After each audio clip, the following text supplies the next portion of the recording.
రామానుజాచార్యుడు శాలివాహన శకం 1017 నుండి 1137 కాలానికి చెందినవాడు. విశిష్టాద్వైతమును ప్రతిపాదించిన తత్వవేత్త. ఆస్తిక బ్రహ్మ, యోగి. రామానుజాచార్యుడు త్రిమతాచార్యులలో ద్వితీయుడు. కర్తవ్య దీక్షలో ప్రదర్శించవలసిన ధైర్యానికి, దేవునిపై చూపవలసిన అనన్య సామాన్యమైన నమ్మకానికి, సాటిలేని భక్తికి రామానుజాచార్య జీవితం ఒక ఉదాహరణగా మనం చెప్పుకోవచ్చు. శ్రీ వైష్ణవ సాంప్రదాయంలో రామానుజులకు చెందిన 9 గ్రంథాలు ఉన్నాయి. వేదార్థ సంగ్రహ, వేదాల అర్థం యొక్క సారాంశం. తర్వాత భగవద్గీత భాష్యం, వేదాంత దీపం, వేదాంత సారం, అలాంటి రచనలన్నీ కూడా రామానుజాచార్యులు చేశారు. శ్రీ రామానుజాచార్య తత్వశాస్త్రం: దేవుని దృష్టిలో అన్ని జీవులు సమానమే. ప్రేమ మరియు అంకిత భావంతో ఆయనను ఆరాధించడం ద్వారా మోక్షం లభిస్తుంది అని ఆయన బోధించారు. దేశ చరితను, మానవజాతి భవితను మలుపు తిప్పిన మహోన్నతుడు రామానుజాచార్యులు. భూమిపై అడుగుపెట్టిన పుణ్యఘడియలవి. శ్రీ రామానుజాచార్యులు అష్టాక్షరి మహామంత్రాన్ని బహిరంగపరచిన భగవదవతారం. మనుషులంతా సమానమని 1000 ఏళ్ల కిందటే చెప్పిన మహామనిషి. విశిష్టాద్వైతాన్ని వ్యాప్తిలోకి తెచ్చి రూపాన్నిచ్చిన కారణజన్ముడు. 216 అడుగుల పంచలోహ విగ్రహాన్ని తయారు చేసి తమకు ఆయన పట్ల ఉన్న భక్తి ప్రపత్తుల్ని చాటుకుంటోంది తెలుగు నేల. సమతా కేంద్రంలో రామానుజ సహస్రాబ్ది సమారోహాన్ని ఏర్పాటు చేశారు. మరో 1000 ఏళ్ళైనా చెక్కు చెదరకుండా ఉండేలాగా రామానుజుని విగ్రహాన్ని తీర్చిదిద్దారు. నేటి తిరుమల వైభవం ఆనాటి రామానుజాచార్యుల కృషి ఫలితమే. విశాల నేత్రాలతో కరుణ కురిపించే మహనీయుడు, చిరుధరహాసంతో ప్రేమను చూపించే మహామనిషి, విశ్వమానవతత్వాన్ని ప్రపంచానికి చాటి చెప్పిన సమతామూర్తి, విశిష్టాద్వైతాన్ని వ్యాప్తిలోకి తెచ్చిన భగవద్ ఆరాధకుడు, సమతాస్ఫూర్తికి ప్రతిరూపం, ఆధ్యాత్మిక వారసత్వానికి వారధి రామానుజాచార్యుల వారు. 1000 ఏళ్ల కిందటి కథ. ఇప్పుడున్న పరిస్థితులు అప్పుడు అస్సలు లేవు.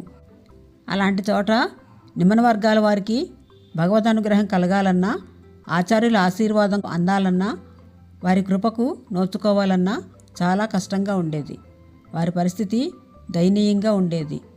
ఎక్కడ కష్టం వచ్చినా, ఎవరికి ఆపద వచ్చినా అక్కడ తానుంటానంటాడు నారాయణుడు. అందుకే సాక్షాత్తు ఆ భగవంతుడి ఆశీస్సులను కలిగిన రామానుజాచార్యుల వారు మానవతామూర్తిగా భూమిపై జన్మించారు. దేశ చరితను, మానవజాతి భవితను మలుపు తిప్పిన మహోన్నతుడు. శిల్పకళా శోభతో కళకళలాడుతున్న మంటపాలు, ప్రాచీన శిల్పశైలిని ప్రతిబింబించే కళాకృతులు, దివ్య విమాన శిఖరాలు, ఎత్తైన గోపురాలు, ఒకటా రెండా ఎటు చూసినా భక్తిభావం అడుగడుగునా తొణికిసలాడే దివ్య ప్రాంగణం ముచ్చింతల్లోని రామానుజాచార్య ప్రాంగణం. 45 ఎకరాల విస్తీర్ణం, 10 శతాబ్దాలైనా చెక్కు చెదరకుండా ఉండేలాగా పటిష్టమైన విగ్రహ నిర్మాణం. ఇలా చెప్పుకుంటూ పోతే ఇలాంటి విశేషాలు ఎన్నో ఉన్నాయి. ఇక్కడ సమతామూర్తి విగ్రహాన్ని ఏర్పాటు చేయాలన్నది త్రిదండి శ్రీమన్నారాయణ రామానుజ చిన్నజీయర్ స్వామి ఎన్నో ఏళ్ల కళ. 2014లో ప్రారంభించి పూర్తి చేశారు నిర్మాణాన్ని. ఇందులో 108 దివ్య దేశ దేవాలయాలను సర్వతోభద్ర మండలాకృతిలో రూపొందించారు. భద్రవేదిపై పద్మాసనంలో ఆసీనులై ప్రసన్న వదనంతో భక్తులకు దర్శనమిచ్చే భగవద్ రామానుజాచార్యుల వారి దివ్య ప్రతిమను దర్శించిన వారి మనస్సు సంతోషంతో తన్మయత్వానికి లోనవుతుంది. దర్శించుకున్న వారందరికీ పూర్వజన్మ సుకృతమే కదా అని అనిపిస్తుంది. ఈ ప్రాంగణంలోకి అడుగుపెట్టినప్పటి నుంచి నిష్క్రమించే వరకు అడుగడుగునా కనిపించే శిల్పకళా సంపదను చూడడానికి 2 కళ్ళు చాలవు. విజయనగర నిర్మాణమైన రాతిరథాన్ని గుర్తుకు తెచ్చే 2 శిలానిర్మిత రథాలను, 2 ఏనుగులు లాగుతున్న దృశ్యాన్ని చూసి మనస్సు ఆశ్చర్యపోతుంది. గరుడ, హనుమ విగ్రహాలు ఇరువైపులా ఎత్తైన మంటపాల్లో కొలువుదీరిన దృశ్యం భక్తుల మనోఫలకాలపై చిరస్థాయిగా నిలిచిపోతుంది. భారతీయ ప్రాచీన శిల్పకళా వైభవం మీ కళ్ళ ముందు కనిపిస్తుంది. రామానుజుని విగ్రహం ఎత్తు 108 అడుగులు. ఇక పద్మపీఠం 27 అడుగులు, భద్రవేదిక 54 అడుగులు, త్రిదండం 135 అడుగులు ఎత్తులో ఉన్నాయి. విగ్రహం చుట్టుకొలత 108 అడుగులు. కూర్చుని ఉన్న విగ్రహాల్లో ప్రపంచంలోనే రెండో అతిపెద్ద విగ్రహం ఇది. భద్రవేదికలో ఏర్పాటు చేసిన పద్మాలు 54, పద్మం కింద ఏర్పాటు చేసిన ఏనుగులు 36, శంకుచక్రాలు చెరువు 18 ఉన్నాయి. 1800 టన్నుల పంచలోహాలతో తయారు చేసిన విగ్రహం ఇది. దీన్ని చైనాలో విడిభాగాలుగా తయారు చేయించారు. ఇక్కడికి తెచ్చి విగ్రహంగా కూర్చారు.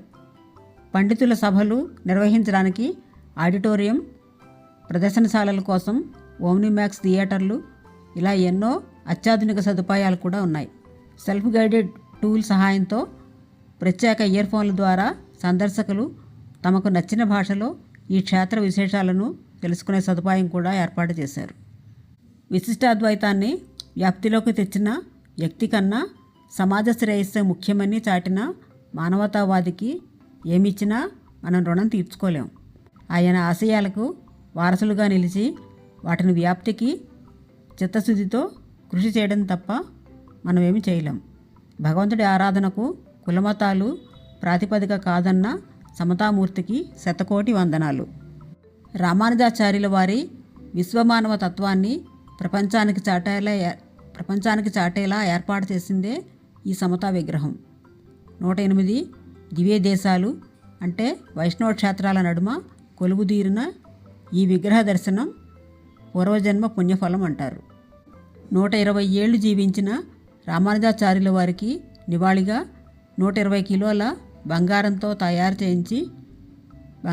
విగ్రహాన్ని తయారు చేయించారు.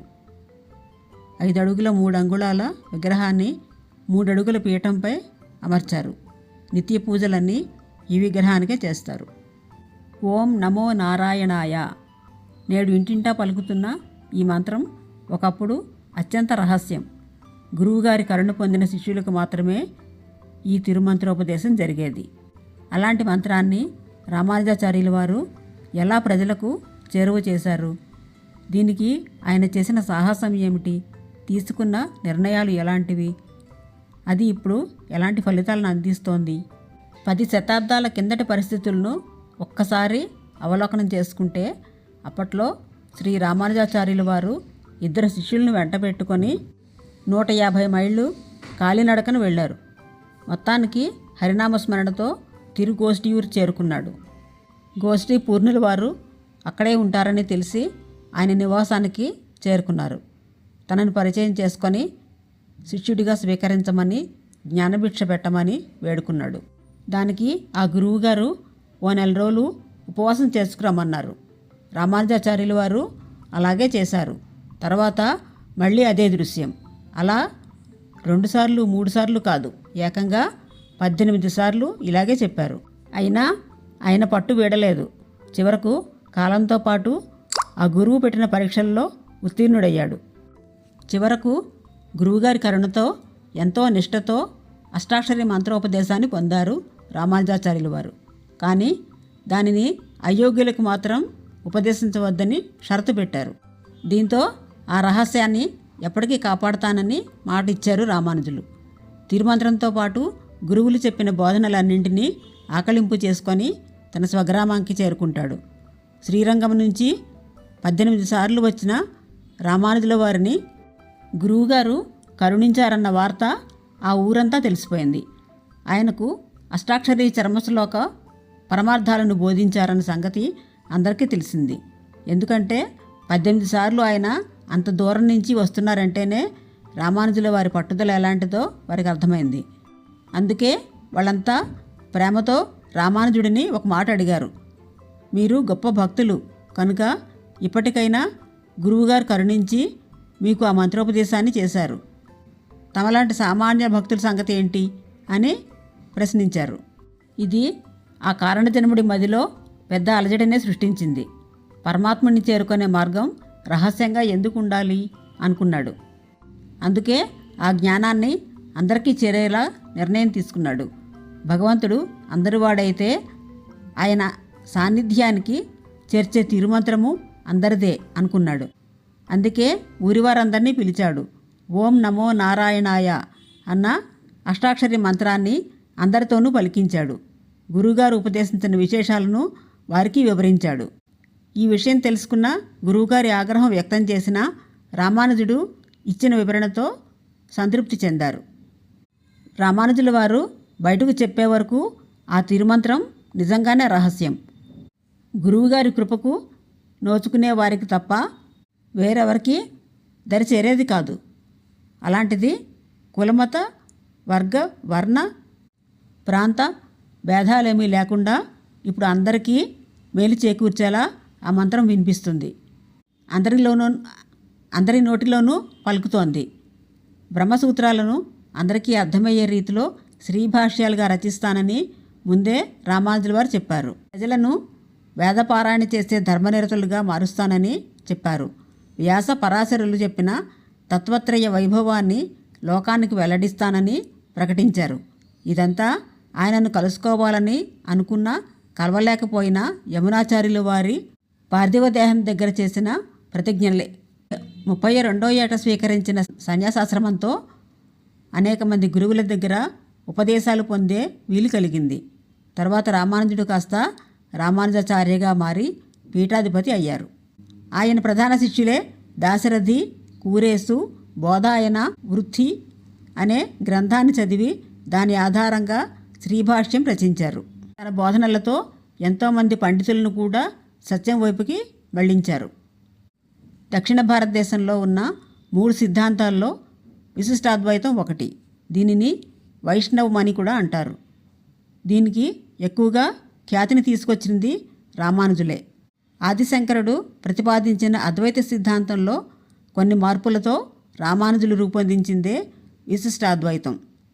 తిరుమలలో కొలువైన వెంకటేశ్వర స్వామి కూడా శివుడి ప్రతిరూపం కాదని, శ్రీ మహావిష్ణువు అవతారమేనని రామానుజుల వారే నిరూపించారు. వాద ప్రతివాదాలతోనే అది శ్రీహరివాసంగా నిర్ధారించారు. అయితే శైవులు ప్రత్యక్ష ప్రమాణాన్ని కోరారు. దీంతో రాత్రి సమయంలో విగ్రహం ఎదురుగా వైష్ణవ శైవ ఆయుధాలను ఉంచారు. తెల్లవారేసరికి ఏ ఆయుధాలను స్వామివారు ధరిస్తారో చూద్దామని చెప్పారు. ఉదయాన్నే చూస్తే ధ్రువబేరానికి శంకుచక్రాలు ఆయుధాలుగా కనిపించాయి.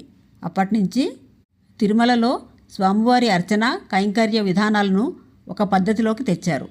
భక్తి మార్గాన్ని ప్రపంచమంతా చాటమని, అది రామానుజ మార్గమై వర్ధిల్లుతుందని ఆ రోజున గురువుగారు చెప్పిన మాట నిజమైంది. రామానుజుల వారు గురువుగారి మాటను అక్షరాలా పాటించారు.